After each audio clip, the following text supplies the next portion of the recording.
এর সমবয়সী কোন সংগঠন এর পাশে দাঁড়াবে ভারতবর্ষের বর্তমান কোন রাজনৈতিক কিংবা রাজনৈতিক সংগঠন নেই। যার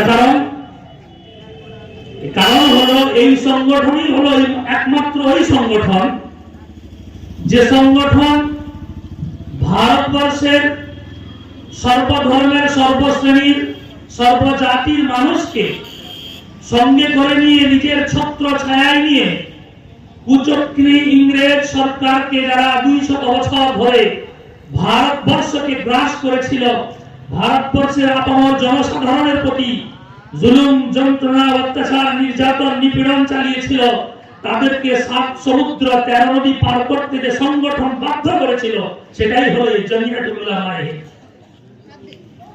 যে সংগঠনের প্রশংসা করতে গিয়ে ভারতবর্ষের 50তম স্বাধীনতা দিবস 50তম পূর্তি উপলক্ষে ভারতবর্ষের 50তম স্বাধীনতা বার্ষিকী পূর্তি উপলক্ষে এই জমিয়তের পক্ষ থেকে কলকাতার নেতাজি ইন্ডোর স্টেডিয়ামে যে মহা সম্মেলন ডাকা হয়েছিল, সেই সম্মেলনে উপস্থিত হয়েছিলেন নেতাজি সুভাষ চন্দ্র বসুর ভ্রাতুষ্পুত্র শিশির বসু। তিনি ব্যর্থহীন ভাষায় এই সংগঠনের ব্যাপারে বলেছিলেন, তার কথা আজও পর্যন্ত রেকর্ড রয়েছে। তিনি বলেছিলেন, আমার কাকা বাবু নেতাজি সুভাষ চন্দ্র বসুকে নেতাজি পদ পর্যন্ত পৌঁছে দেওয়ার জন্য যে সংগঠনের অবদান ছিল এবং আমার কাকা বাবুকে মৌলানা জিয়াউদ্দিন নামে ভেষ পান্ডে পরিবর্তন করে আফগানিস্তানের রাস্তা দিয়ে জাপানের পথে যাওয়ার যে রাস্তা প্রশস্ততা করে দিয়েছিল এই সংগঠন, সে সংগঠন অন্য কোন সংগঠন নয়, সে সংগঠনের জমিয়তুল উলামা হিন্দ, যার ব্যানারে আজ আমরা দাঁড়িয়ে এই বর্তমান 2024 সালে প্রস্তাবিত ওয়াকফ বিলের প্রতিবাদ জানানোর জন্য আমরা দাঁড়িয়েছি। এটাই হলো সেই সংগঠন। এবং তিনি সেদিন বলেছিলেন যে জমিয়তুল উলামা হিন্দ যদি ভারতবর্ষের সর্বশ্রেণীর সর্বজাতির সর্বধর্মের মানুষকে নিজের ছত্র ছায়ায় একত্র করে যদি কুচক্রী শয়তান ইংরেজদের বিরুদ্ধে ভারত ছাড়া আন্দোলন না করত, তাহলে ভারতবর্ষ স্বাধীনতা লাভ করতে আরো 100 বছর তারা পিছিয়ে যেত, এই সংগঠন যদি অগ্রণী ভূমিকা পালন না করত। এই জন্য সম্মানীয় বন্ধু, এ রাতারাতি কোনো ভুল পড়ে ওঠা কোনো সংগঠন নয়। এ সংগঠনের শিকড় অনেক নিচ পর্যন্ত মজবুত রয়েছে। এই সংগঠনই আমাকে আপনাকে সমস্ত শ্রেণীর সর্বধর্মের মানুষকে সঙ্গে করে নিয়ে দেশকে স্বাধীন করেছিল। শুধু তাই নয়, এই সংগঠনই মহাত্মা গান্ধীকে মহাত্মা উপাধি দিয়েছিলেন। দেওয়ার পরে ওই সময়ে 1 লক্ষ টাকা ওনার হাতে তুলে দিয়েছিল এই সংগঠন, এবং দিয়ে গান্ধীজিকে বলেছিল এই সংগঠন যে আপনি যান সারা ভারতবর্ষের আনাচে কানাচে গলিতে গলিতে মানুষের মধ্যে ঘুরুন, ঘুরে ফিরে মানুষের মধ্যে স্বাধীনতা চেতনা জাগিয়ে তুলুন, জাগ্রত করে তুলুন, যাতে করে সর্বসাধারণ সর্বশ্রেণীর মানুষের মনের মধ্যে যেন স্বাধীনতার চেতনা জেগে ওঠে। এই সংগঠনই সেদিন মহাত্মা গান্ধীর হাতে 1 লক্ষ টাকা তুলে দিয়েছে। শুধু তাই নয়, বর্তমান ভারতবর্ষ, আমার আপনার যে জন্মভূমি ভারতবর্ষ, এদেশ মহাদেশ সারা বিশ্বের বুকে মাথা উঁচু করে রয়েছে এবং আল্লাহ রাব্বুল আলামিনের কাছে দোয়া করি আমার ভারতবর্ষ সমৃদ্ধ লাভ করবে সারা বিশ্বের বুকে। এই দেশ এক সময় পাকিস্তান, বাংলাদেশ, ভারত, বর্মা, শ্রীলঙ্কা ইত্যাদি নিয়ে বিশাল বিস্তৃত করেছিল দেশ। ভারত যখন স্বাধীন হল 1947 সালে, তখন কিছু সাম্প্রদায়িক মনোভাবের মানুষ তারা চক্রান্ত করে প্ল্যান করে ইংরেজকে সঙ্গে করে নিয়ে এই ভারতবর্ষের কোমরকে ভেঙে দেওয়ার জন্য, দুর্বল করে দেওয়ার জন্য, দেশকে বিভক্ত করার জন্য তারা ময়দানে নেমে পড়ল। বিভিন্ন রকমের উস্কানিমূলক কথা বিভিন্ন সম্প্রদায়ের মানুষের মগজ মস্তিষ্কে দিতে লাগলো। ওই সময় সর্বপ্রথম যে সংগঠন দাঁড়িয়েছিল যে ভারতবর্ষ অখণ্ড রাখতে হবে, ভারতবর্ষকে বিভেদ করতে দেওয়া যাবে না, ভারতবর্ষ বিভক্ত করতে দেওয়া যাবে না। এবং ওই সময় এই সংগঠনের সম্মানীয় সভাপতি হযরত মাওলানা হুসাইন আহমদ মাদানী রাহমাতুল্লাহ আলাইহি সারা ভারতবর্ষ থেকে সফর করেছিলেন, ঘুরেছিলেন, সর্বধর্মের সর্ব জাতির মানুষের কাছে এই বার্তা পৌঁছে দিতে চেয়েছিলেন, হে ভারতবর্ষের মানুষেরা, খবরদার ভারতবর্ষকে তোমরা দ্বিখণ্ডিত করতে দিও না। ভারতবর্ষ যেমন অখণ্ড রয়েছে অখণ্ড থাকতে দাও, একটা টুকরা টুকরা করতে দিও না। কিছু সাম্প্রদায়িক মানুষ হযরত মাওলানা হুসাইন আহমদ মাদানী রাহমাতুল্লাহ আলাইহির মাথা পাগড়ি খুলে পদদলিত করেছিল যে তুমি মাওলানা এই কথা কেন বলছো। এই সংগঠনের বিরোধিতা করেছিল দেশভাগে। এই সংগঠনই একমাত্র সংগঠন যে দেশ বিভক্ত করার জন্য বিরোধিতা করেছিল। কিন্তু কিছু কুচক্রী সাম্প্রদায়িক মানুষের মনোভাবের কারণে এই সংগঠন পারল না, তাদের সামনে দেশ বিভক্ত হয়ে গেল, ভাগ হয়ে গেল, কয়েকটি টুকরায় তার টুকরো হয়ে গেল দেশ। যারা এই দেশে থাকলেন, মুসলমান যারা থাকলেন এখানে, তাদের জন্য একটা সুযোগ ছিল, তারা ভারতবর্ষ ছেড়ে পাকিস্তান কিংবা বাংলাদেশ অন্য কোনো জায়গায় চলে যেতে পারত। কিন্তু তারা জানে এই দেশ হলো আমার জন্মভূমি, আমার পূর্বপুরুষরা শতাধিক নয় হাজার হাজার বছর ধরে করা এই দেশে রয়েছে, এই দেশের মাটিতে তারা কবরস্থ হয়ে রয়েছেন কবরস্থানে। এই দেশের মাটিতে আমাদের পূর্বপুরুষরা দিল্লির শাহী জামা মসজিদ নির্মাণ করেছেন, লাল কিল্লা নির্মাণ করেছেন, তাজমহল নির্মাণ করেছেন, কুতুব মিনার নির্মাণ করেছেন, হাজারো হাজারো মসজিদ মাদ্রাসা নির্মাণ করেছেন। সুতরাং যারা আমরা ভারতবর্ষের মুসলমান, আমাদের এই দেশ ছেড়ে চলে যাওয়ার একটা অফার ছিল, কিন্তু আমরা অন্য কোন দেশকে চয়েস করিনি, আমরা বাই চয়েস, অর্থাৎ আমরা আমার জন্মভূমি ভারতবর্ষকে সেদিন চয়েস করেছিলাম। আমরা ভারতের ভূমি গ্রহণ করেছি এবং মত পর্যন্ত ইনশাআল্লাহ আমরা ভারত ভূমিতে থাকবো। কিন্তু প্রিয় মহতারাম মুজাহিদ সম্মানীয় বন্ধু, বর্তমান যে শাসক দল, যারা কেন্দ্রীয় সরকার, তারা বিভিন্ন সময়ে বিভিন্ন ইস্যুকে সামনে দাঁড় করিয়ে মুসলিম জনসাধারণের জন্য, মুসলিম জাতির জন্য বিভিন্ন সংকট মুহূর্ত, সংকট পরিস্থিতি তৈরি করতে চাচ্ছে।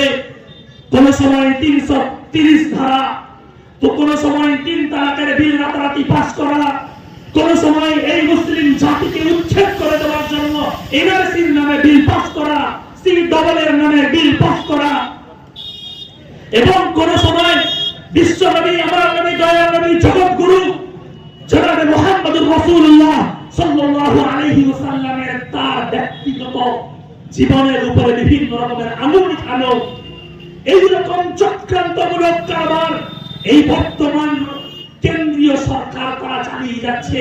যেদিন থেকে তারা এই গদিতে আসীন হয়েছে, একের পর এক বিল পাস করে চলেছে এবং তারা তাদের বলবুতে কামিয়াব হচ্ছে।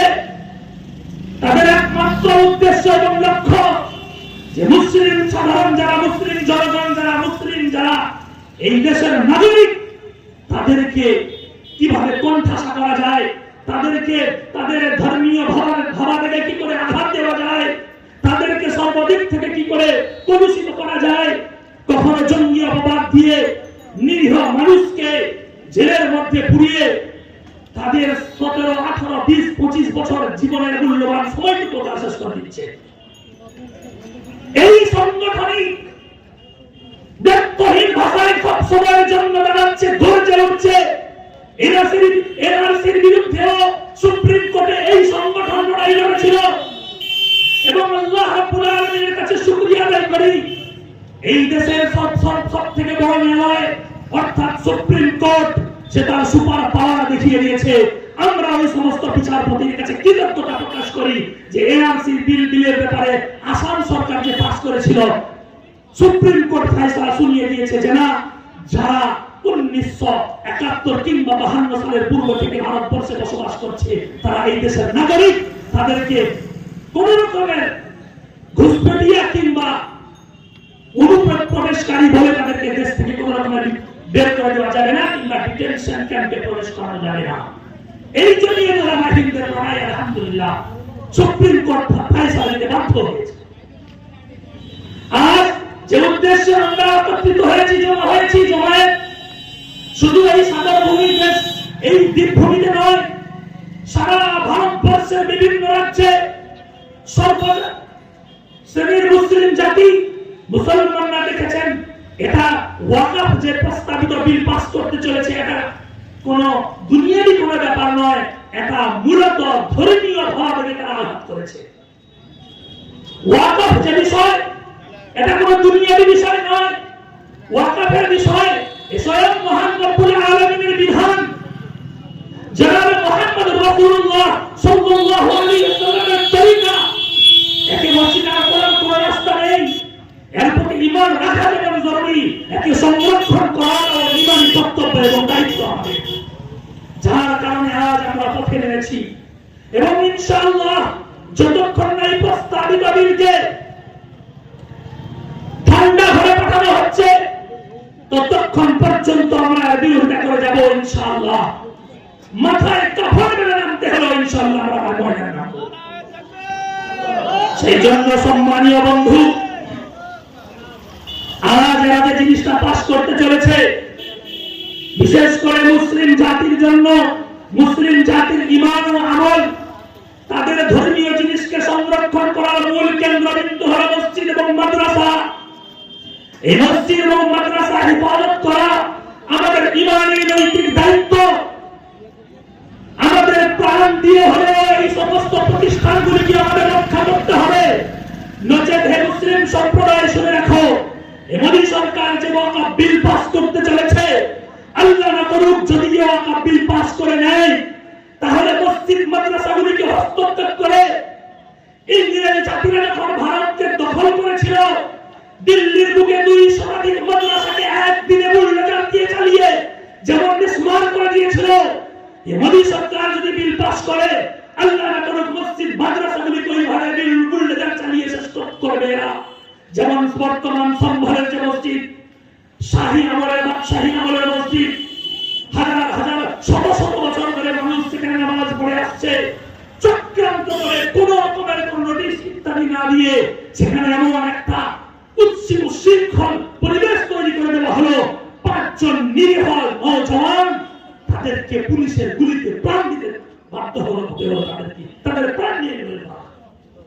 এইরকম করে করে এক একটা মসজিদ ও মাদ্রাসা ইংরেজ সরকারের মতো, যেমন দিল্লির বুকে 2 শতাধিক মাদ্রাসাকে ধ্বংস করেছিল ইংরেজ সরকার, ঠিক এইরকম উত্তরপ্রদেশ, আসামে তাদের এইরকম প্রাণ নাপাক এবং কুলুষিত প্রাণ তারা শুরু করে দিয়েছে।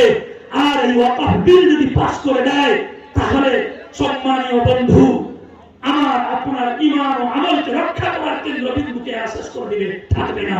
আল্লাহ না করুন যদি এইরকম হয়ে যায়, তাহলে আগামী কয়েক বছর পরে মুসলিম জাতিকে চেনা দুষ্কর হয়ে যাবে। এদের মাথায় টুপি খুঁজে পাওয়া যাবে না, এদের আগামী প্রজন্মের মধ্যে ঈমান আমলকে খুঁজে পাওয়া যাবে না, চেহারায় হুজুরের নুরানি সুন্নাত দাড়ি খুঁজে পাওয়া যাবে না। মুসলিম অমুসলিম এদের মধ্যে পার্থক্য করা, ধর্মীয় হিসাবে পার্থক্য করা মুশকিল হয়ে যাবে। কেননা ঈমান আমলকে রক্ষা করার আমাদের মূল কেন্দ্রবিন্দু হলো মসজিদ এবং মাদ্রাসা। সম্মানীয় বন্ধু, সেই জন্য আজ এই ভারতবর্ষের 100 বছরের প্রাচীন সংগঠন ভারতবর্ষের বিভিন্ন প্রান্তে ময়দানে নেমেছে। সেই প্রাচীন সংগঠনের ছোট্ট একটা টুকরা বা শাখা সংগঠন আমরা সাগর বলক জমিয়ে তোলামা। আজ আমরা এই দ্বীপভূমিতে নেমেছি।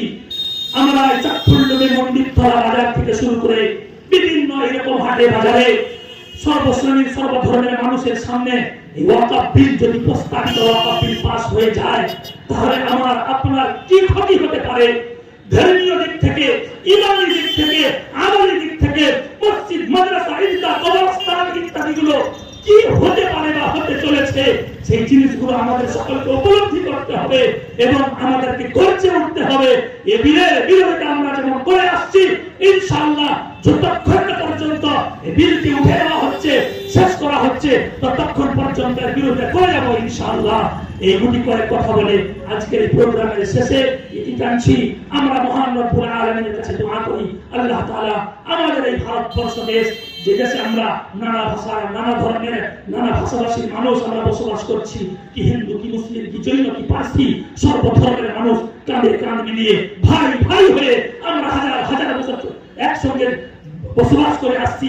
এই এই সম্প্রীতি অটুট আমাদের মধ্যে থাকুক, ভাই ভাই হয়ে আমরা থাকি, একে অপরের সুখ দুঃখে আমরা যেন থাকি, কেউ কারোর শত্রু আমরা নয়, আমাদের আপসে কোনো শত্রুতা নেই, আমরা একই মায়ের সন্তান, একই দেশের সন্তান, একই দেশ আমাদের, এই দেশকে আমাদের জন্মভূমি, এখানেই আমরা জন্ম নিয়েছি, এখানেই আমরা মৃত্যুবরণ করবো, এক দোকানেই আমরা কেনা বেচা করি, এক দোকানে ঔষধ কিনি, একই ডাক্তারের কাছে আমরা চিকিৎসা করাই, কে হিন্দু ডাক্তার কে মুসলিম ডাক্তার কোনো দেখি না, কে হিন্দু দোকানদার কে মুসলিম দোকানদার কোনো পার্থক্য আমরা করি না। কিন্তু বর্তমান খুবই দুঃখের বিষয় যে বর্তমান কেন্দ্রীয় সরকার রয়েছে এমন একটা উস্কানিমূলক জিনিসগুলো আমার আপনার মধ্যে তৈরি করে দিতে চাচ্ছে, যে যেন আমাদের মধ্যে একটা দূরত্ব তৈরি হচ্ছে। সেই জন্য সম্মানীয় বন্ধু, বিবেক সম্পন্ন ব্যক্তিদের কাছে আমি করজোড়ে আবেদন করবো, খবরদার কেন্দ্রীয় সরকারের যে উস্কানিমূলক কথার মধ্যে আমরা আসবো না। আমরা যেভাবে হাজার হাজার বছর ধরে ভাই ভাই হয়ে একসঙ্গে একে অপরের সঙ্গে সুখ দুঃখে সাথ দিয়ে আমরা চলে আসছি, এইরকমই থাকবো, তবে আমাদের এই ভারতবর্ষ সারা বিশ্বের মধ্যে একটা সম্মানের জায়গায় সমৃদ্ধ লাভ করবে। এইগুলি কয়েক কথা বলে আমি আমার ক্ষুদ্র বক্তব্য শেষ করছি। ওয়া আখিরু দাওয়ানা আলহামদুলিল্লাহ।